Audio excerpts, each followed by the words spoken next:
നമ്മളിനി പോകുന്നത് രാഹുൽ മാങ്കൂട്ടത്തിൻ്റെ വാർത്തയിലേക്കാണ്. 10 ദിവസമായി രാഹുൽ ഒളിവിൽ തന്നെയാണ്. ഒളിവിൽ തുടർന്ന ബലാത്സംഗ കേസ് പ്രതി രാഹുൽ മാങ്കൂട്ടത്തിലിനെ പിടികൂടാനാകാതെ പോലീസ് വലയുകയാണ്. രാഹുലിന്റെ മുൻകൂർ ജാമ്യ ഹർജി ഇന്ന് ഹൈക്കോടതിനെതിരെ പരിഗണിക്കുന്നുണ്ട്. ജസ്റ്റിസ് കെ ബാബു അധ്യക്ഷനായ ബെഞ്ചാണ് ഹർജി പരിഗണിക്കുന്നത്. രാഷ്ട്രീയ ഗൂഢാലോചനയുടെ ഇരയെന്ന് ആവർത്തിക്കുകയാണ് രാഹുൽ മാങ്കൂട്ടത്തിൽ. അതിജീവിതയെ സമൂഹ മാധ്യമങ്ങളിലൂടെ അപമാനിച്ച കേസിൽ റിമാൻഡിൽ കഴിയുന്ന രാഹുൽ ഈശ്വറിന്റെ ജാമ്യ ഹർജിയിൽ ഇന്നും വാദം തുടരും. കൂടുതൽ വിവരങ്ങളുമായി കൊച്ചിയിൽ നിന്ന് പ്രശാന്ത് ജോസഫും തിരുവനന്തപുരത്ത് നിന്ന് ദേവിക ചന്ദ്രനും ചേരുകയാണ്. ആദ്യം ദേവികയിലേക്ക് പോവുകയാണ്. ദേവിക, ഈ പറഞ്ഞതുപോലെ 10 ദിവസമായി രാഹുൽ എവിടെയെന്നുള്ളൊരു സൂചന പോലും ഇല്ല. ബാംഗ്ലൂരിലാണെന്ന് ചെറിയ വിവരങ്ങളൊക്കെ ലഭിച്ചിരുന്നു. പിന്നെ അതിനുശേഷം ഒരു വിവരവുമില്ല. പോലീസ് ഇത് സംബന്ധിച്ച് എന്തെങ്കിലും കാര്യങ്ങൾ പറയുന്നുണ്ടോ? കഴിഞ്ഞ ദിവസം തന്നെ രാഹുൽ മാങ്കൂട്ടത്തിലിന്റെ PAയും ഡ്രൈവറെയും അടക്കം SIT ചോദ്യം ചെയ്തിരുന്നു. അവരിൽ നിന്നാണ് രാഹുൽ മാങ്കൂട്ടത്തിൽ കണ്ണാടിയിൽ നടന്ന പാലക്കാട്ടെ പ്രചരണ പരിപാടിക്കിടയിൽ നിന്നാണ് മുങ്ങുന്നത്. അവിടെ നിന്നും നേരെ ഈ പൊള്ളാച്ചിയിലേക്ക് പോകുന്നു. അവിടെ നിന്ന് തമിഴ്നാട് കർണാടക അതിർത്തി വഴി നേരെ ബാംഗ്ലൂരിലേക്കും പിന്നീട് ബാംഗ്ലൂരിലേക്കും കടക്കുന്നു എന്ന വിവരമൊക്കെ പുറത്തു വരുന്നത്. അവരെ ചോദ്യം ചെയ്ത് വരികയായിരുന്നു. കഴിഞ്ഞ ദിവസമാണ് അവരെ വീട്ടിലേക്ക് വിട്ടത്. ഇതിനുശേഷം ഇനി എങ്ങനെയാണ് ഈ രാഹുൽ മാങ്കൂട്ടത്തിലേക്ക് എത്താൻ സാധിക്കുക എന്ന് തന്നെയാണ് പോലീസ് കണ്ടെത്തുന്നത്. അതേസമയം രാഹുൽ മാങ്കൂട്ടത്തിൽ ശ്രമിക്കുന്നത് ഹൈക്കോടതി ഈ മുൻകൂർ ജാമ്യ ഹർജി പരിഗണിക്കും വരെ അറസ്റ്റ് ചെയ്യപ്പെടാതിരിക്കാനുള്ള വഴികളാണ് രാഹുൽ മാങ്കൂട്ടത്തിൽ നോക്കുന്നത്.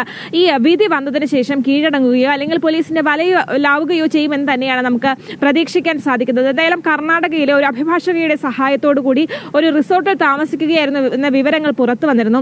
ആ സമയത്ത് പോലീസ് അവിടെ എത്തിയപ്പോഴേക്കും അതിന് തൊട്ട് മുമ്പ് രാഹുൽ മാങ്കൂട്ടത്തിൽ അവിടെ നിന്നും രക്ഷപ്പെടുകയായിരുന്നു.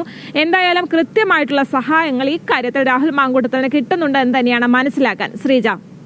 ദേവിക തുടരുക. ഞാനൊന്ന് പ്രശാന്ത് ജോസഫിലേക്ക് പോവുകയാണ്. പ്രശാന്ത്, ഈ അന്വേഷണ സംഘത്തിന് മുന്നിൽ പിടികൊടുക്കാതെ നിയമവഴി തേടുകയാണ് രാഹുൽ മാങ്കൂട്ടത്തിൽ. ഇന്നെന്തായാലും ഹൈക്കോടതിയിൽ ജാമ്യാപേക്ഷ പരിഗണിക്കുന്നുണ്ട്. വരും മണിക്കൂറുകളൊക്കെ വളരെ നിർണായകം തന്നെയാണല്ലേ?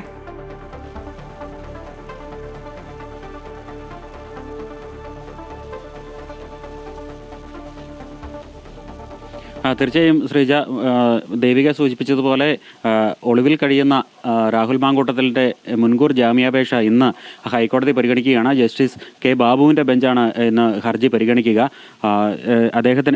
രാഹുൽ മാങ്കൂട്ടത്തിന് വേണ്ടി മുതിർന്ന അഭിഭാഷകൻ S. രാജീവ് ഹാജരാകുമെന്നാണ് അറിയുന്നത്.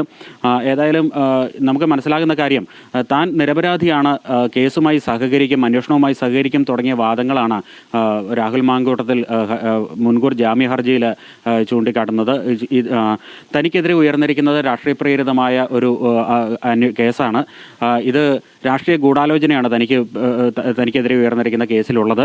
അതുകൊണ്ട് തനിക്ക് ജാമ്യം അനുവദിക്കണമെന്ന കാര്യമാണ് പറയുന്നത്. യഥാർത്ഥ രീതിയിലല്ല, ശരിയായ രീതിയിലല്ല ഈ പരാതി ഉയർന്നു വന്നിരിക്കുന്നത്. മുഖ്യമന്ത്രിക്കാണ് മുഖ്യമന്ത്രിക്കാണ് പരാതി നൽകിയിരിക്കുന്നത്. ഇത്തരമൊരു കേസിൽ ഏറെ നാളുകൾക്ക് ശേഷം ഉണ്ടായ ഒരു പരാതിയിൽ സുപ്രീം കോടതി നിർദ്ദേശിച്ചിരിക്കുന്ന മാനദണ്ഡങ്ങൾ പാലിച്ചുകൊണ്ടല്ല അന്വേഷണം നടക്കുന്നത്. ഇങ്ങനെ ഒരു പരാതി ഉണ്ടായാൽ ഏറെ നാളുകൾക്ക് ശേഷം ഉണ്ടാകുന്ന പരാതിയിൽ ഒരു പ്രാഥമിക അന്വേഷണം നടത്തിയ ശേഷം വേണം കേസെടുക്കാനെന്നാണ് സുപ്രീം കോടതി നിർദ്ദേശിച്ചിട്ടുള്ളത്. എന്നാൽ ഇത്തരം മാനദണ്ഡങ്ങൾ പാലിക്കപ്പെട്ടിട്ടില്ല. പരാതി കിട്ടിയ ഉടൻ തന്നെ ഇത് DGPക്ക് കൈമാറുകയും DGP കേസെടുക്കുകയുമായിരുന്നു ചെയ്തത്. അതുകൊണ്ട് തന്നെ ഇത് ശരിയായ രീതിയിലല്ല ഈ കേസിൻ്റെ ഒരു പുരോഗതി.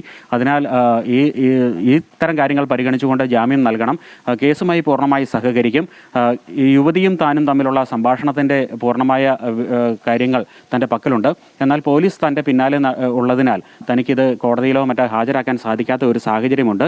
ഏതായാലും കേസുമായി പൂർണ്ണമായി സഹകരിക്കും, ജാമ്യം അനുവദിക്കണം എന്ന ഒരു കാര്യം തന്നെയാണ് രാഹുൽ മാങ്കൂട്ടം ഇന്ന് ഈ മുൻകൂർ ജാമ്യ ഹർജിയിൽ ഉന്നയിച്ചിരിക്കുന്നത്.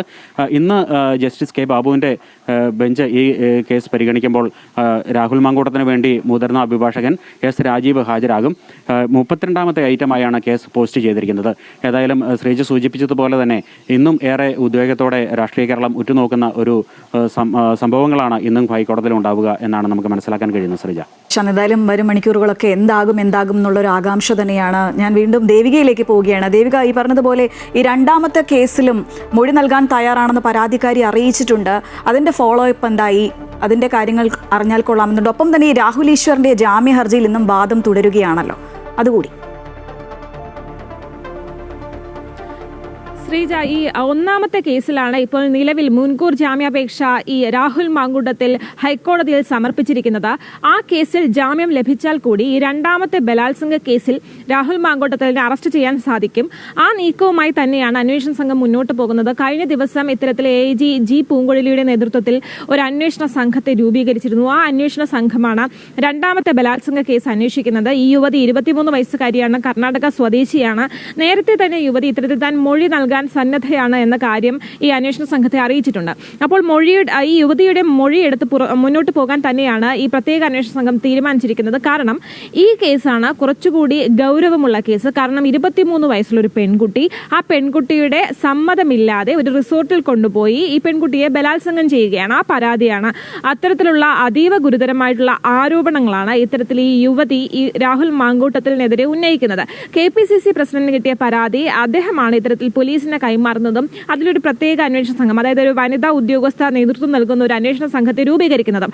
അതായത് ഒന്നാമത്തെ കേസിൽ ജാമ്യം കിട്ടിയാൽ കൂടി ഈ രണ്ടാമത്തെ കേസിൽ രാഹുൽ കുടുങ്ങുമെന്ന് തന്നെയാണ് നമുക്ക് മനസ്സിലാക്കാൻ സാധിക്കുന്നത്. ഇനി ഈ കേസിൽ തന്നെ ഈ അതിജീവിതയെ, അതായത് രാഹുൽ മാങ്കൂട്ടത്തിൽ ബലാത്സംഗം ചെയ്തു, ക്രൂരമായി ബലാത്സംഗം ചെയ്തു, ഗർഭചിത്രത്തിന് പ്രേരിപ്പിച്ചു എന്ന പരാതി നൽകിയ ഒന്നാമത്തെ പരാതിക്കാരിയെ സമൂഹ മാധ്യമങ്ങളിലൂടെ അപമാനിച്ചു എന്ന കേസിൽ രാഹുൽ ഈശ്വർ ഇപ്പോഴും റിമാൻഡിൽ തുടരുകയാണ്. ആ രാഹുൽ ഈശ്വർ നൽകിയിട്ടുള്ള ജാമ്യാപേക്ഷയിൽ ഇന്നും വാദം തുടരും. കഴിഞ്ഞ ദിവസവും ഇത്തരത്തിൽ ഈ കോടതി ഇത് പരിഗണിച്ചിരുന്നു. കീഴ്ക്കോടതിയാണ് ഈ കേസ് പരിഗണിക്കുന്നത്. വരും മണിക്കൂറുകളിൽ രാഹുൽ ഈശ്വറിന് ഈ കേസ് ജാമ്യം കിട്ടുമോ ഇല്ലയോ എന്ന കാര്യത്തിൽ വ്യക്തത വരും. പോലീസ് ആവശ്യപ്പെടുന്നത്, രാഹുൽ ഈശ്വർ നമുക്കറിയാം നിരാഹാര സമയത്തിലാണുള്ളത്. അദ്ദേഹം കഴിഞ്ഞ ദിവസവും അദ്ദേഹത്തിന്റെ ആരോഗ്യസ്ഥിതി വഷളായിരുന്നു.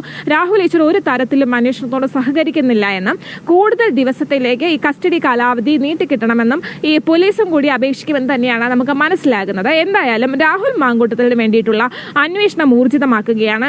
ഈ തദ്ദേശ തെരഞ്ഞെടുപ്പ് അടുക്കുന്ന ഈ ഒരു സാഹചര്യത്തിൽ രാഷ്ട്രീയ പാർട്ടികൾ അവരുടെ രാഷ്ട്രീയ താല്പര്യങ്ങൾക്കനുസരിച്ച് തനിക്കെതിരെ ഈ ആരോപണങ്ങൾ ആയുധമാക്കുകയാണ് എന്നാണ് രാഹുൽ മാങ്കൂട്ടത്തിന്റെ പ്രധാന വാദം.